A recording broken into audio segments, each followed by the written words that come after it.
Well, happy Tuesday. It is Tuesday, July the 8th in the year 2025, and welcome to another edition of Tuesdays with Tom. Well, welcome back. Seems like we've been gone for a long time. I hope you and yours had a great fourth holiday, a great fourth weekend, a great fourth week, whatever it was. The fireworks were really lively. Man, those things were booming. Boom, boom. Sounded like shotguns going off. I want to give several shout outs this morning. I want to shout out to Antley State. And Antley sent me a text that highlighted the location of the discussion between the chief and Councilman Ted Marcus in an episode in the heat of the night. I forgot Antley and several of the Heat followers visit Covington on July 4th in honor of the television show. Thanks for that, Antley. Shout out to my friend Terry Knox in Washington State as he preps for an upcoming theater performance. Best to you, Terry. Break both legs, brother. Shout out to Pat Eddington. Pat, I hope you're doing better. I'll catch up to you soon. I made a specific effort to catch up with some of my friends I've been friends with for a long time. Manuel Cool, my lifelong brother. Sturfon, my entertainment business younger brother. Mitzi, my Auburn teammate and brother. Andy Jackson, a teammate from the World League. Dixon, my son and friend. Ford, a lifelong friend. Good to know that all of you are doing well. I enjoyed our conversations. Blessings. Today's show, our G-list guest for today is a roundtable featuring Barbara Wallace Edwards, Michael Walker, and yours truly. And so let's go to our roundtable and see what we got here. Good morning, Barbara and Michael. How are you? Good morning, guys. Good morning, TG. Well. Good How are morning. you doing? Doing well. Good morning, right. Barbara, to you. Good morning. Who You know, wants to Tom, you start us talked off? about the 4th of July and the fireworks. Just think about next year, because it'll be 250-year birthday for America.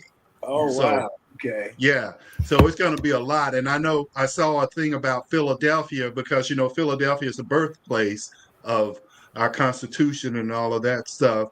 They are really planning a lot. They have started they started before this year, but they were really wanting to make it a really spectacular event next year. And they're expecting people to come all in, I guess, from all across the world and stuff to celebrate the 4th next year. Tell you what, it's any celebratory than this one was. It's going to be something because these jokers were firing off some firecrackers, some cherry bombs, whatever. Yes. And I mean, those things were loud.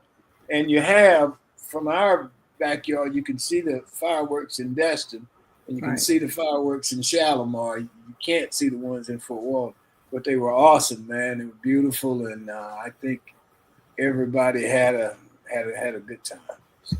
They do, and you know it was big. Happened to be in Mobile, and it was big down there as well. You know, they had fireworks all over the city. We actually sat in my sister's front yard and were able to watch fireworks there. But there were a lot of injuries too this year, and I think a couple of deaths as a result of fireworks. So I don't know, people just not being as careful as they used to be, or the fireworks are much more explosive. But there was a big fireworks, I think, down at Lake Martin, close to Auburn.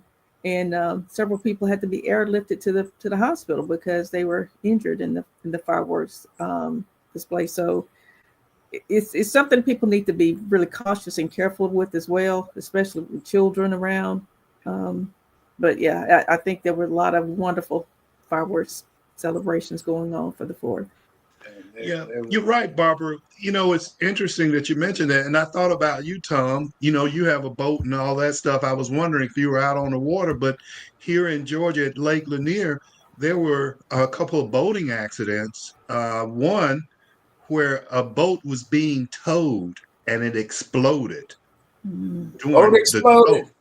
Yes, the boat exploded while it was being towed. And there were like a family of 7 or so on the boat that exploded, and they all received 1st to 3rd degree burns and stuff. Did it have anything to do with fireworks, or was it no, a malfunction it did not have on the boat? anything to do with fireworks at all. I guess it had a mechanical issue, and it was getting a tow. And while it was being towed, it exploded. Oh man! Yeah. There's so many boats out on the water now. It's just a lot of the local people just, hey, y'all got it, go ahead. And I'll go out there on Tuesday, but not on the weekend. I don't blame you. It's not as many when it's not as many people out there. I don't blame you, It's Tom. crazy. It really, really is. But you got to practice safety. And, I remember growing up, you didn't get to just you did the little sparklers and maybe do a firecracker or whatever. Yeah, that was it. You didn't get to do cherry bombs and that stuff that really could hurt you. And I think maybe that's gone away now. Yeah. Yeah. It was loud, man. It was all over. And I told you, my friend down the street, he said he went and bought $1,100 worth of fireworks. Yes. I was talking to someone in Mobile this past weekend, Tom. They said they bought $800 worth of fireworks. I'm thinking, man, that's almost somebody's rent. That's crazy. Well, some people are buying a lot of them because of the tariffs also. Okay. So they are trying to buy up to stock up and in advance because we have New Year's coming up. Okay. And so by that time, the tariff will have hit and taken effect. Right. And so you have a lot of people that are just trying to buy up and stock up so that they won't have to pay even more. Because guess what? Let me put it back up. 99% of the fireworks are made in China. I was going to ask, Michael, I didn't realize that. So they're all pretty much made in China, like most things. You can't get around China. Nope. Cannot. How is that coming? They supposed to be negotiating with them. How is that coming? I don't know. That is kind of taking a back seat to the big, beautiful bill that was signed on the 4th of July. And so that was orchestrated so that we can have a diversion over here, and we're going to talk about the big, beautiful bill and what have you. Yeah. I just find that strange that a president would name a piece of legislation a big, beautiful bill and people take off with it. That seems so elementary to me. Yeah, definitely.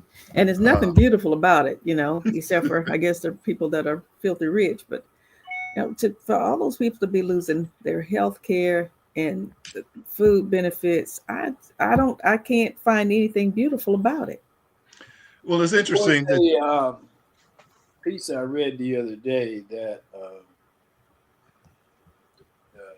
the man who's in the president's chair now, because of all the trials that he was going through and so on and so forth, financially he was on shaky ground.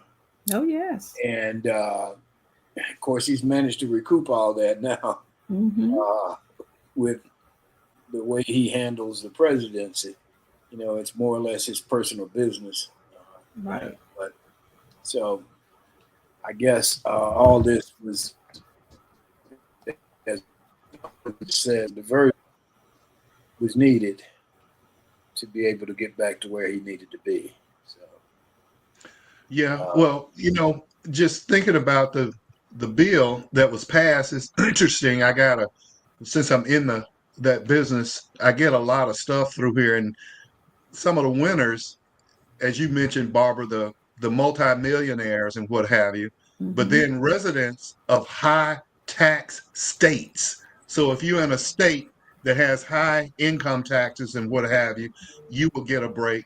Small business owners will get a break now because they can deduct up to 20% of their qualified business income from their taxable income permanently.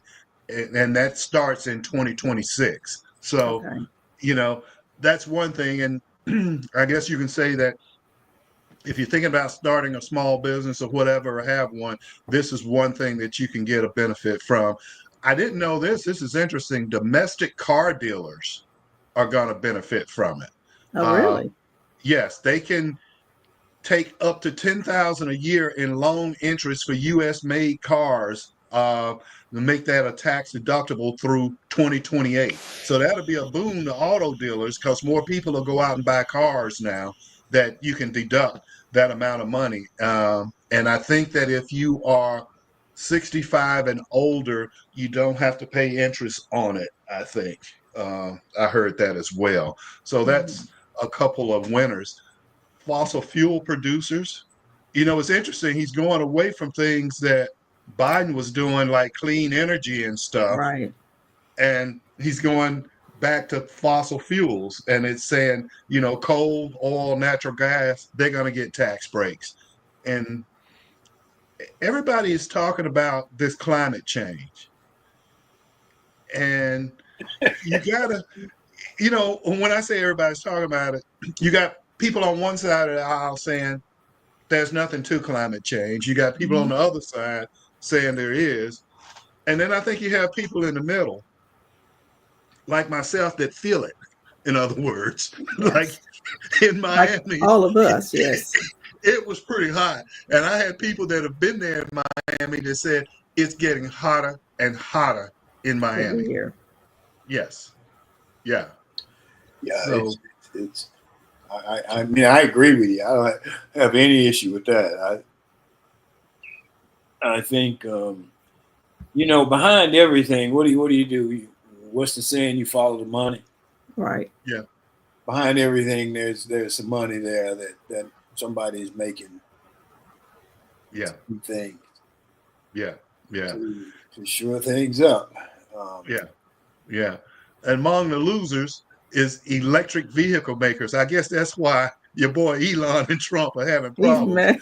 He's mad. Well, that was one of my things on my list this morning. They're at each other, man. Yes, they are. Yeah. Musk said he's going to start a third party. Yeah, he said that. We'll see. Let them fight. That's fine. I knew it was going to happen. They're two big egos, and I knew they were going to end up clashing at some point. Just didn't know how long it was going to take, but I think it's going to get worse before it gets better for the two of them. Yeah, I can see that happening. The other thing, though, Tom, I don't understand is elite universities are on this list of losers. Like, he's picking fights with Harvard and stuff. Right. And you guys help me with that. I don't understand. As president, I would think that I would have more stuff to deal with than dealing with universities and what they're doing. I think I would have more pressing issues. I don't understand fully what's his beef with universities. And I guess it's because of the diversity issues and stuff. To me, it's personal. It's all personal with him. Personal. I said do it, so you're supposed to do it. Right. That's what I get. Yeah. And let the people run the colleges the way they're the way they're trained to run colleges. Right. I don't know. I just find it to be. I don't know what Harvard's going to do. We'll see what they do. Some of the alums are pretty pissed and they want to stand up to it. But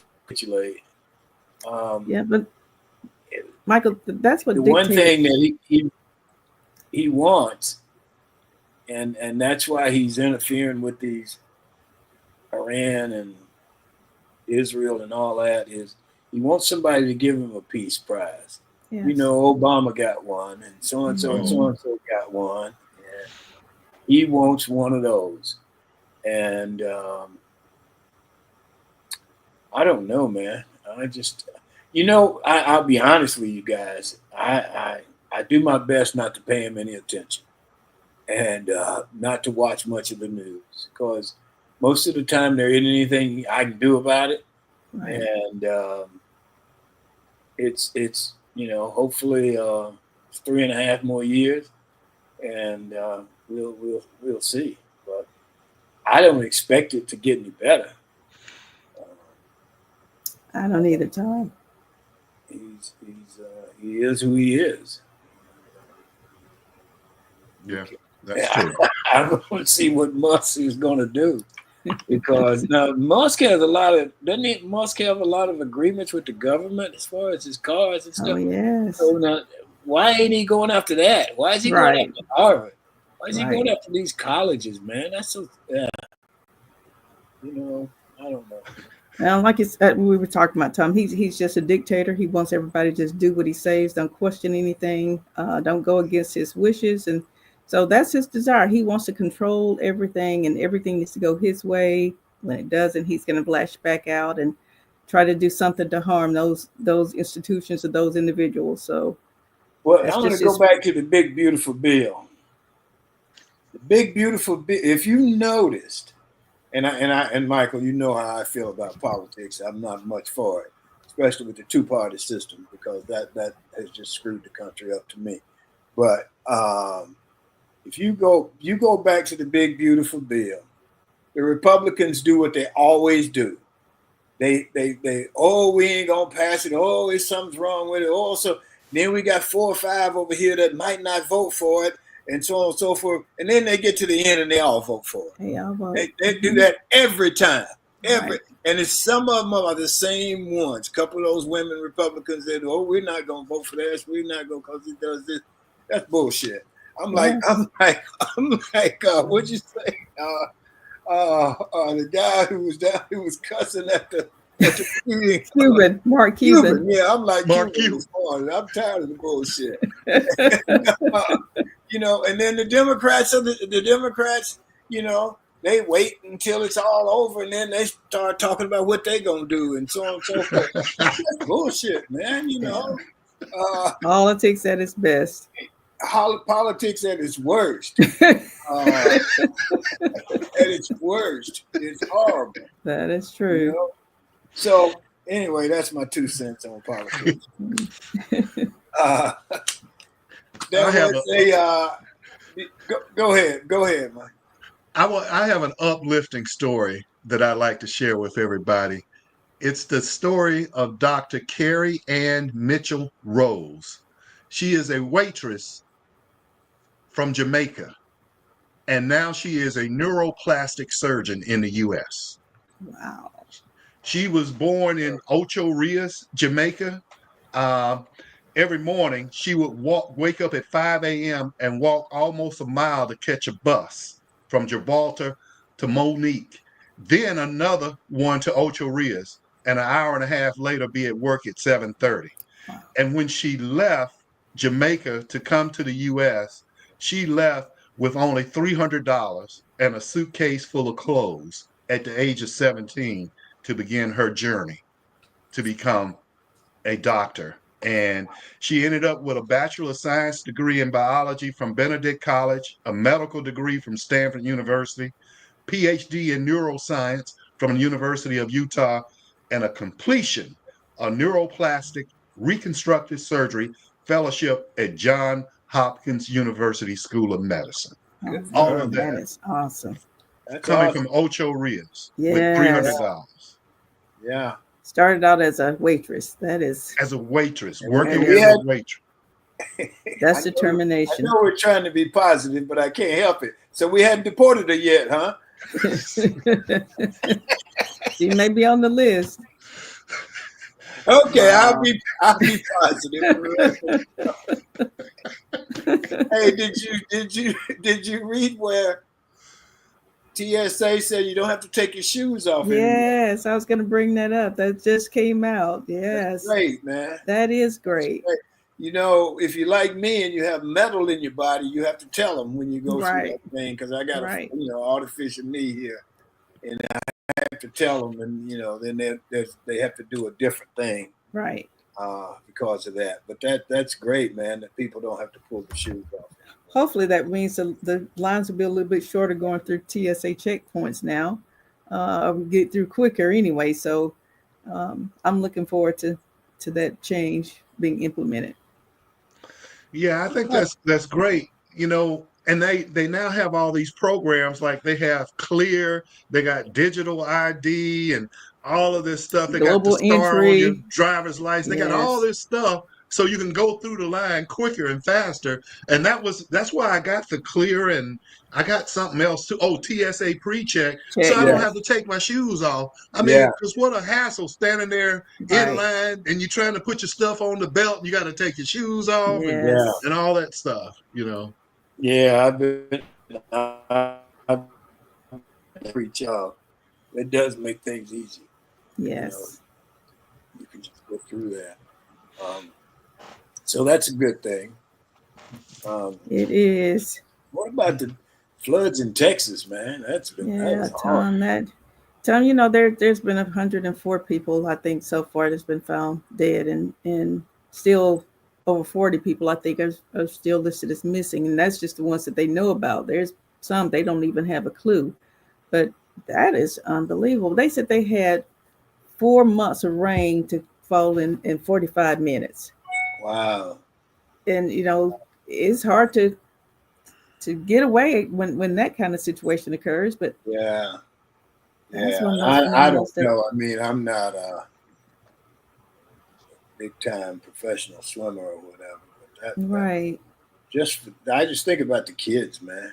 I know that camp right outside of um, in Central Texas there, where those kids were at a camp in the middle of the night. There's a young girl, 8 years old from Birmingham, from Mountain Brook, actually, that actually died in that incident. And another Alabama family, a husband, wife, their son, daughter-in-law, and their granddaughter were at a cabin there near the Guadalupe River. And I think the parents and the daughter-in-law and the granddaughter are still missing. The son, he was able to swim to safety, but the others, they still haven't found them yet. So I can tell you this too, from when Hurricane Sally came a few years ago, that water got up so high, man.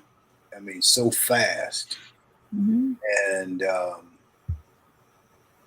I can see how that happens. I mean, it was the water got up so fast it was scary, you know, and it's like, well, you know what to do if it's a hurricane or a tornado. You go and get in a low spot, and you get in a spot in your house where right. But what do you do? Gets up, man. There was a lady who posted a video on social media yesterday asking for help. She's taking care of her father, who was an elderly man who's on hospice and in a hospital bed there in her home. And she showed the video that the water had risen to the level of his hospital bed. And she was like, we're not going to be able to survive. The rain is still falling.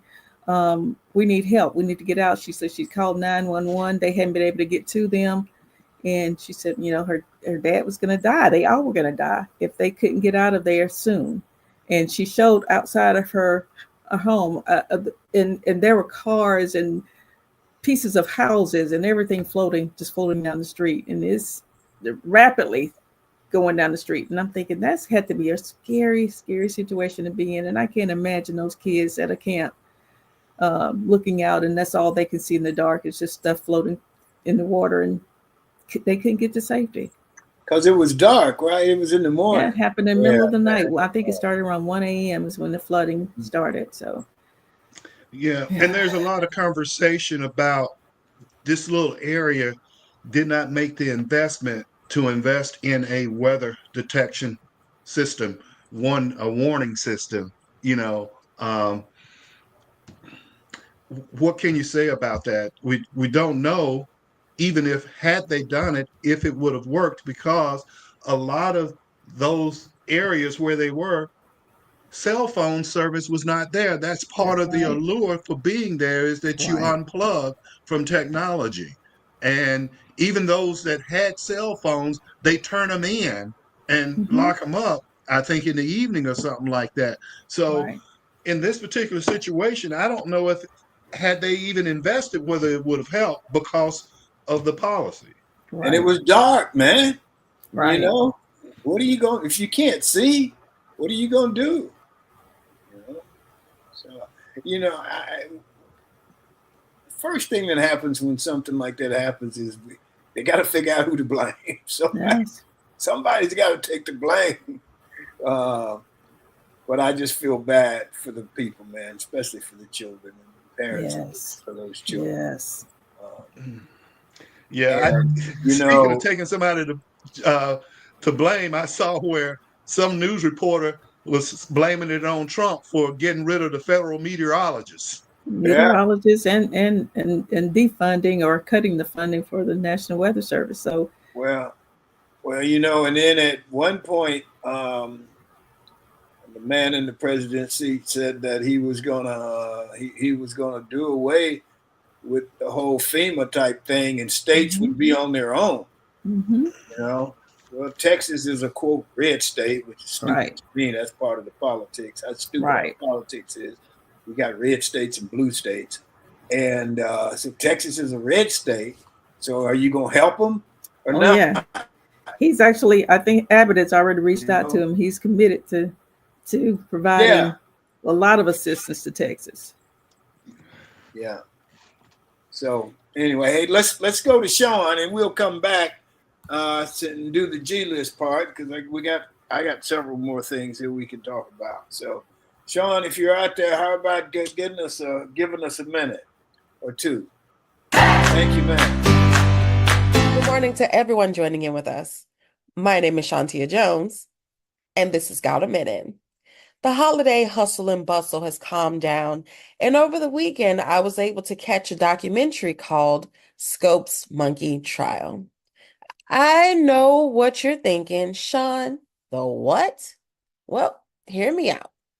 The Scopes Monkey Trial began on July 10th, 1925 in Dayton, Tennessee, with John Thomas Scopes, a young high school science teacher, accused of teaching evolution in violation of Tennessee state law.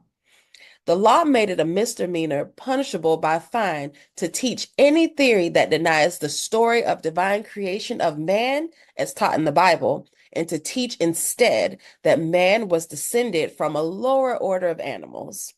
Scopes had conspired to get charged with this violation, and after his arrest, the aid of American Civil Liberties Union, ACLU, to organize a defense.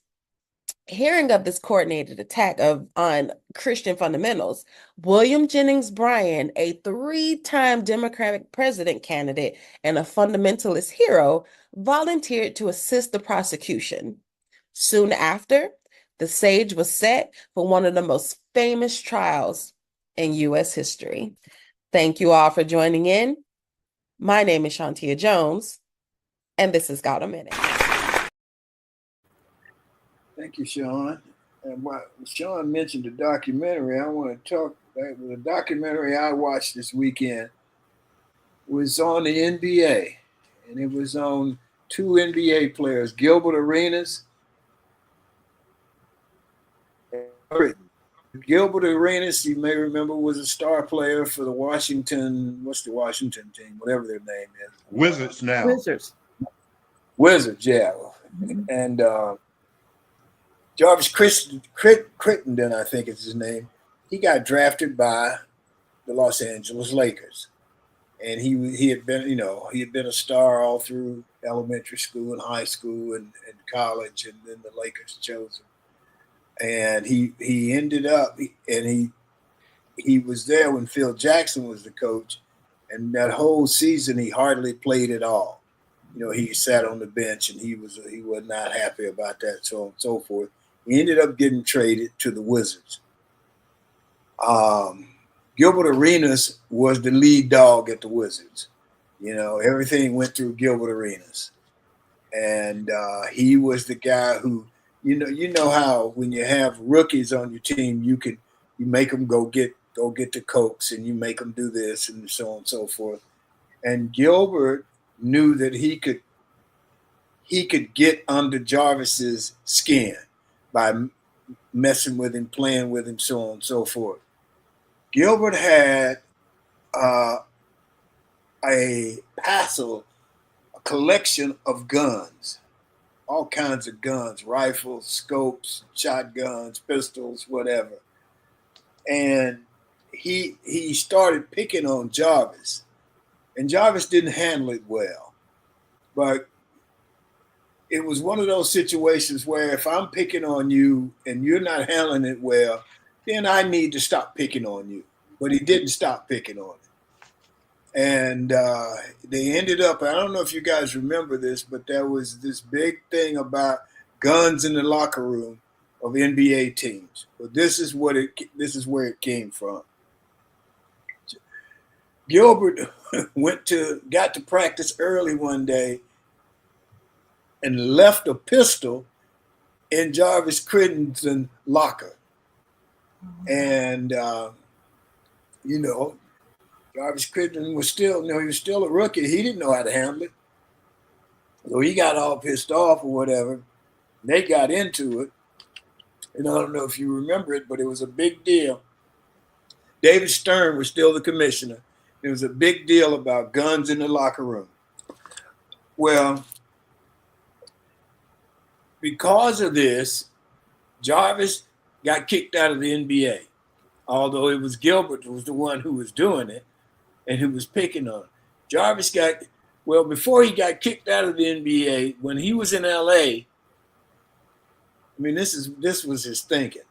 While he was in LA, he joined a gang for self-protection so that they would be able to protect him, because he didn't know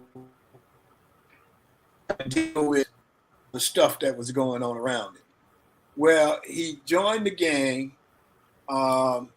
When he got kicked out of the NBA, he ended up in China for a little while, and then he came back. He was from Atlanta. He came back to Atlanta, and he joined a gang, and he ended up killing this girl. He was intending to kill somebody else, and he killed this young girl. And he ended up in prison. It was such a sad story. He ended up in prison. He got 23 years, a 23-year sentence. And he ended up doing 10 years, and they let him out.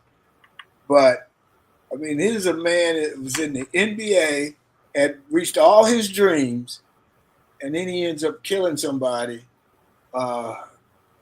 over something that he never should have been in. If Gilbert Arenas, hell, I'd have gone to the coach or something and say, hey, man, leave me alone or something. Right. Or one of the other guys on the team. But it was an interesting documentary. I remember the whole thing about guns in the locker room, but I didn't know all the details. And I did not. That was really, I felt bad for the guy. And Gilbert Arenas, I don't know. I thought Gilbert was wrong, totally wrong, and continuing to. The guy couldn't handle it. So why do you keep messing with him? There was, when I was at Buffalo, this guy, he wanted to do, he was bothering me and ended up hitting me for something. I don't know what it was. And I picked up one of them damn ashtray things, one of those big ones, and I whacked him upside the head. And then he was like, don't bother him. He crazy. He's from Alabama. He crazy. Right. So I don't know. I just thought it was a good doc. It was really, you think the guys get to that level and they hopefully they raise themselves up mentally. Right. This kid never did. So it was really sad. See, I didn't realize that was a real thing, Tom. I thought that was just something, playful, and that sounds really serious and truly affected his life forever. Yeah, he got out, and the girl who he killed, her family was pissed off about it because he was supposed to do 23 years and he only did 10. But he had good behavior and all that. Right. But I don't know. I just felt like Gilbert Arenas should not have. If a guy can't handle it, then leave him alone. Yes. So anyway, it was an interesting piece. Sean brought up documentaries, and I thought that was. I sit here and I listen to this story, and you're talking about somebody that's in the NBA that has not reached a level of emotional and intellectual maturity to deal with all these things that's coming along. And you look at, and you hear people say, it's the decisions that you make in life, right, that impacts your life. Right. And so now I look at the decision he made in trying to combat a bully, which is what Gilbert Arenas was. Mm-hmm. And his decisions that he made went totally in the wrong direction. That's right. Right. That's right. And now, not only was his life ruined for it, the life of the family who lost their loved one's life is ruined. Right. That's right. And then Gilbert Arenas, who was the instigator, Mm-hmm.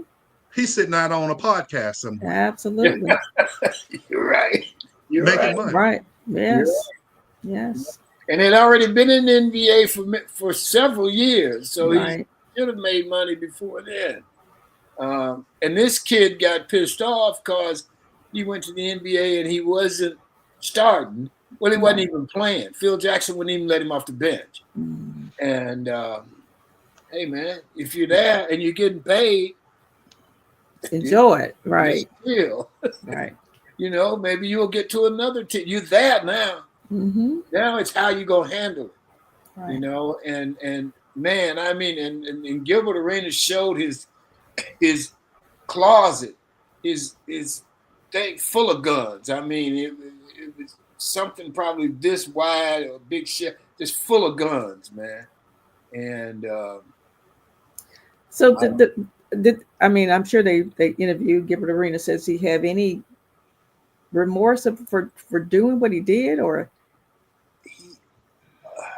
a little. okay, He said, yeah, he shouldn't have done it. He probably should have let up, whatever.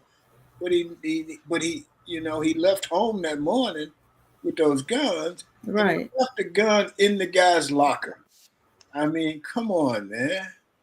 You know. So I don't know. Again, I'm like you, Barb. I remember when it happened, and David Stern, you know, he was going to lay the hammer down. Well, they laid the hammer down on the rookie. The wrong person, right? Yeah, that the wrong person ended up suffering because of that, and that's not fair. Yeah, it was a good doc, but it was in Jarvis Crittenden didn't have a dad. You know, it was he and his mom. Right. So that's always part of it. It seems Right. to be. So anyway, it was tough. Mm. An interesting doc. Yes. So, I got another warning for you guys. I know it's, you know, we got IRS and you got to pay your taxes and stuff, and people got some extensions due to the weather and stuff. All I can say is be careful. There's a former state senator and educator. He and his wife mailed a $20,000 check to the IRS to pay their taxes last month. Somehow the criminals got a hold of the check and they used some chemicals to do what they call wash the check. And in doing so, they were able to take that check and duplicate it like 2 or 3 times and make it out to different people. What? Yeah. And so now this couple is sitting here where they thought they were paying the IRS $20,000. The IRS never got the money. The criminals got it. And like I said, some chemical they have now that they can wash out the check. That's what they call it, washing the check. Mm-hmm. And then they go and remake it out and duplicate it and get the money. Now, fortunately for this couple, the bank is going to get them their $20,000 back, and they were able to pick up on the check when it came through. So they get their money replaced because of the FDIC insurance of $250,000. So they get that back, but the other checks had already been done and cashed in. Wow. So, and this lady said, I thought I was protecting us because I try not to pay online because they steal it offline. So I figured I'd write a check, and then they stole the check that I wrote. Wow. So, you know, how do you protect yourself nowadays? Right. Do you guys get these phone calls every day? God, yes. Friday. Yes.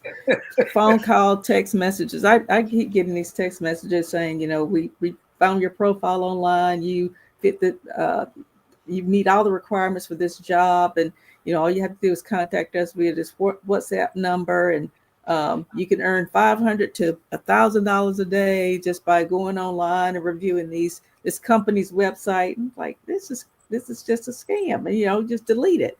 But there are people who take that serious. There's one young lady in I think she was in Florida, Tom, that actually answered one of those solicitations.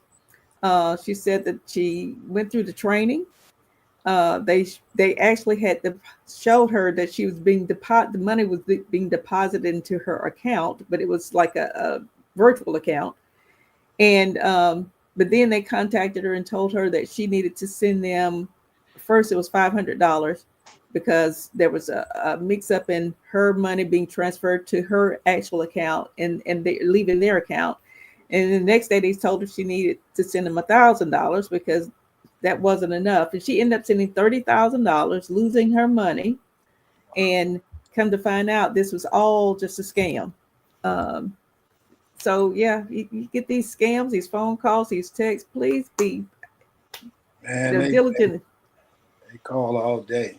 Yes. Yes. And I just hang up. I don't even answer, Tom. I don't answer. I hit decline. Right. Yes. I mean, good God. And then, at first, you'd answer it.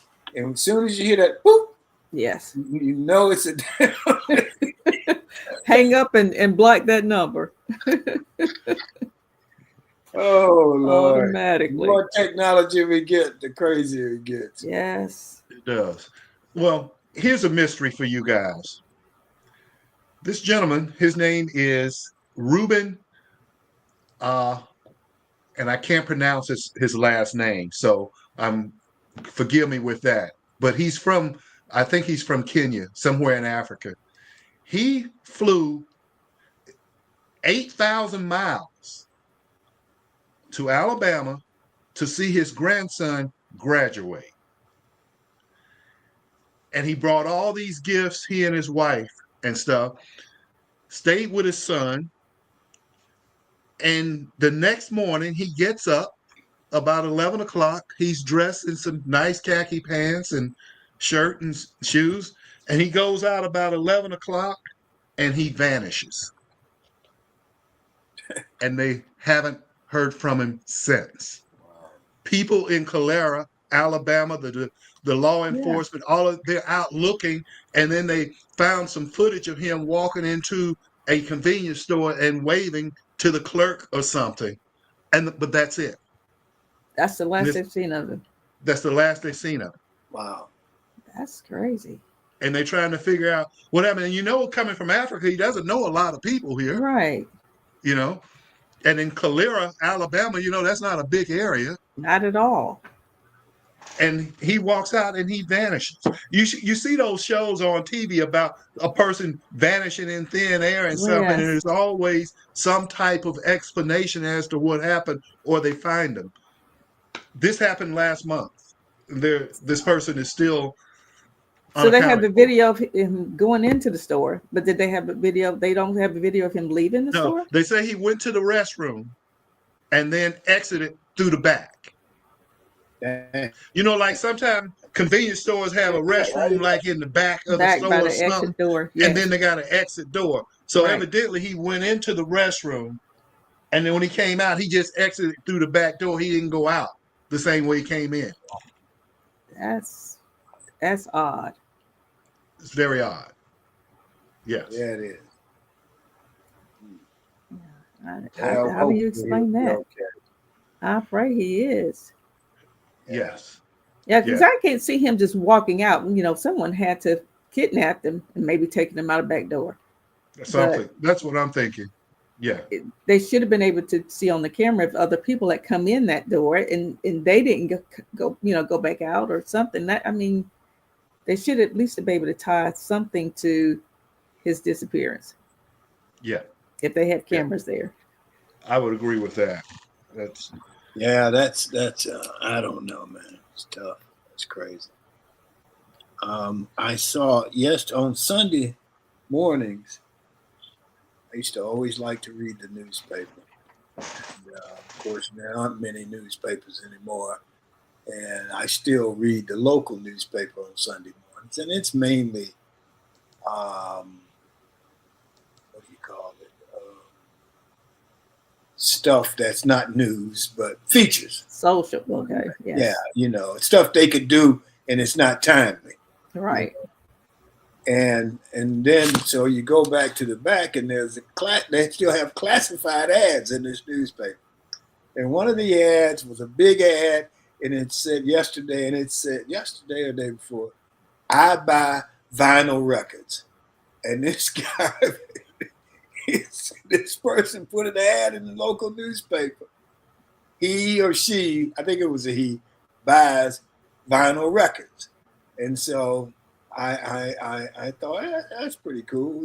I wonder where, because I still got a lot of vinyl records. Right. And I just thought that was kind of cool that somebody still. It is cool. And I wonder how that works out. First of all, it's cool that they still have a classified section in the paper, because I haven't seen that in years. You're right. Yes. And that's my Sunday morning thing. I get on my ride up there and get me a paper and come back and look at all the things like that. Yeah. And I still love my vinyl records, Right. And but I thought that was interesting. That is interesting. Well, that is interesting too when you talk about the vinyl records and stuff, and you had this big collection of vinyl records, and then now the next thing is they moved to, what was it, a 8-track was the next thing, wasn't it? Right. The 8-track, and then it was the cassette, cassettes, then the CDs, and then it's the disc, the CD disc. Yes. It's funny how each thing moves from one to the next. Yeah. And now some people are trying to go back to vinyl records, but can you find a turntable? You remember back in the they day, still sell them, Michael. Yeah. They still sell them? Yeah. They still do. They still do turntables, and I'll tell you what. And I wish you could see it, but man, I bought these 2 speakers when I was at Auburn in 1974, and they still have them. They're great. That's great. They're probably better than the stuff they're making these days, Tom. This guy on our team, Who's the manufacturer of them? Who manufactured them? Who made them? I don't see a name on them, but they're big ones. The big ones, yes. Yeah, and they're great. Back in the day, it was like if you didn't have some JBLs or some Bose, you didn't know what was going on. I don't think it's either one of those, but yeah, you're right, absolutely. Or realistic, because Radio Shack. So right, Radio Shack was the one place that would give college students some credit. Credit, yes. George Smith had a whole thing. He had Radio Shack speakers, Radio Shack turntable, so we go to his place and listen to music, And you remember you had to, on your turntable, you had to have a diamond needle. Oh, yes. That's right. Yes. Do you remember you had to put the penny on there to keep it level so the wouldn't scratch or wouldn't wobble the record? Yeah. Yeah. You Those take the little penny days. on top of the arm. Those were the days. I buy vinyl. That's what the ad says. I buy vinyl records. Wow. So, well, when's the last time you seen a record store? Yeah, that's true.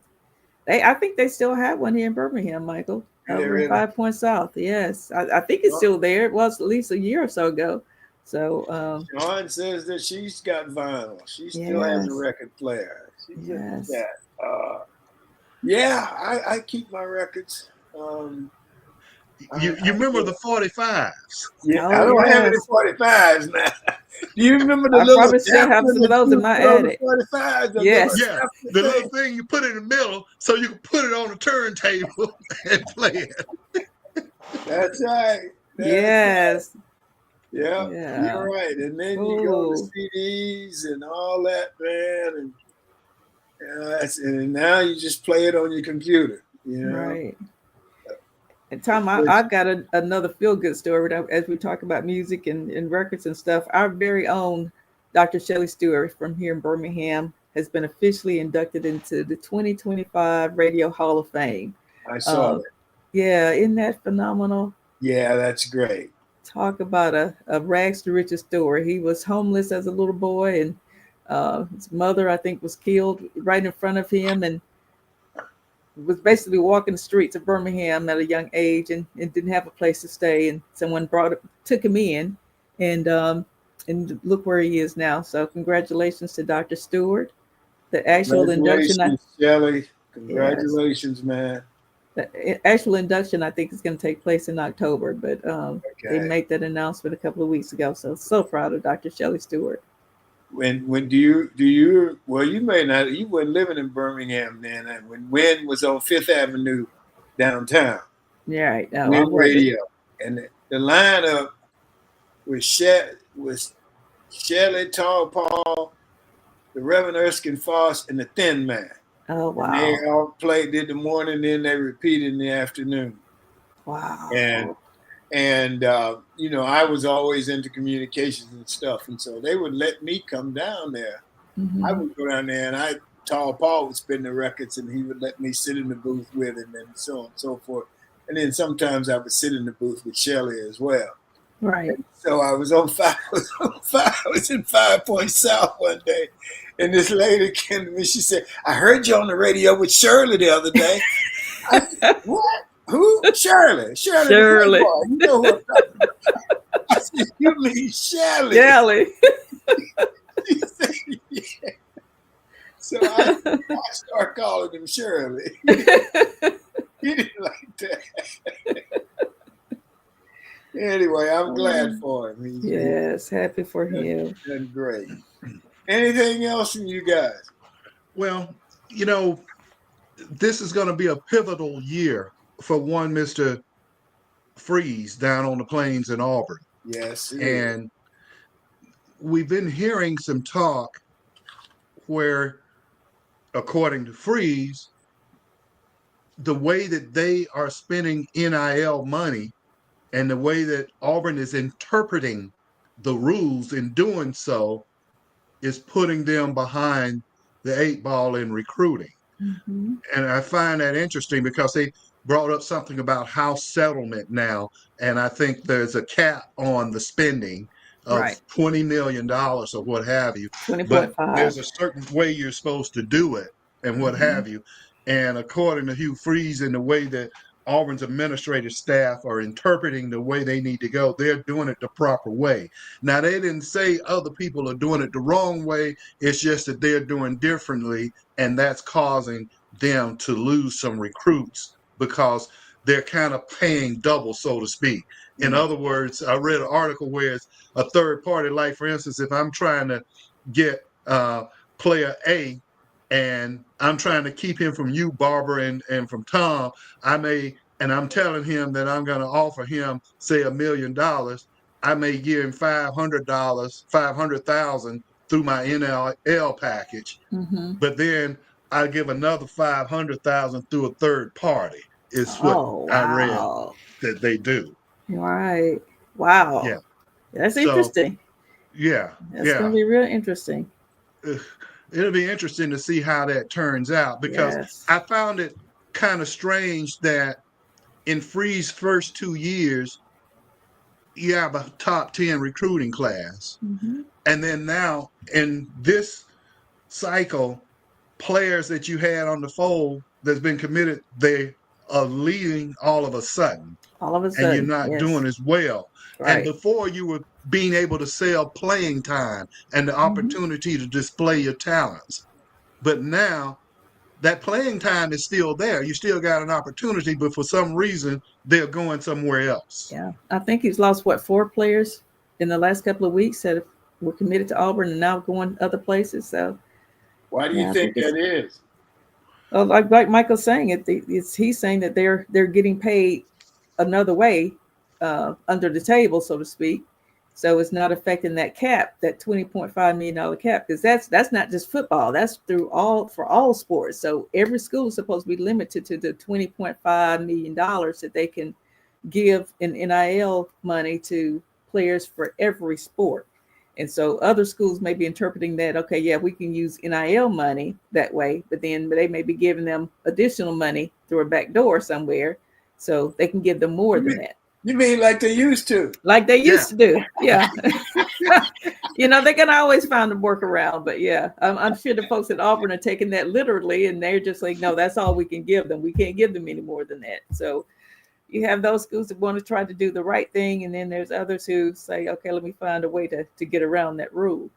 And that's probably what's happening right now. Yeah, I don't know what they're going to do, man. I just last year, who was getting Auburn's NIL money? I don't know if they ever really said, because I asked some people if the quarterback was getting any. Because he surely didn't play like he was getting any. He was getting some. He got some. He didn't earn it, but he got some. Yeah, I don't know. That's I don't know. I just think, man, you imagine you're at Auburn or Alabama or Tennessee or any school and you're 19 years old and they give you $1 million to play football? God almighty, Yeah, and I don't know how the universities are doing it. Again, they signed all these or had an agreement with all these players to give them this money before this ruling came out about the $20.5 million cap.